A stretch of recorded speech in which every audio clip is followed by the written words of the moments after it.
మనము దేవుని ఎదుట భయభక్తులు కలిగినటువంటి వాళ్ళమైతే మనకేమొస్తుంది? ఘనత వస్తుంది. ఘనత వస్తుంది.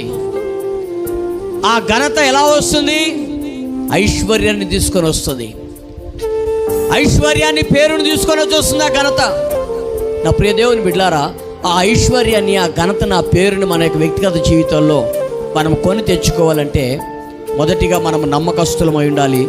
రెండవదిగా దేవుని ఎదుట భయభక్తులు కలిగినటువంటి వాళ్ళమై ఉంటే. హనన్య ఏ విధముగా అయితే మిక్కిలి కొంచెంలో నమ్మకంగా ఉన్నాడో, ఆ నమ్మకత్వాన్ని బట్టి యెరూషలేము మీద అధికారిగా నియమించబడి ఉన్నాడో, అలాగ మన జీవితంలో కూడా మనకిచ్చినటువంటి అవకాశంలో కొంచెం నమ్మకంగా ఉంటే ఏమొస్తుంది? మనకి ఐశ్వర్యం వస్తుంది, ఘనత వస్తుంది. ఒక ఉన్నతమైనటువంటి యెరూషలేము అనే పట్టణంలో మనము ఆశీర్వాదకరమైన అనుభవం మనం ఉండగలుగుతాం. కాబట్టి నా ప్రియ దేవుని బిడ్డలారా, నమ్మకస్తులను దీవించే దేవుడు, భయభక్తులు కలిగి జీవించేటువంటి వారిని దీవించే దేవుడు ఈ రోజున మనల్ని కూడా దీవించగలడు. ఉన్నతమైన స్థితిలో నిలబెట్టగలడు.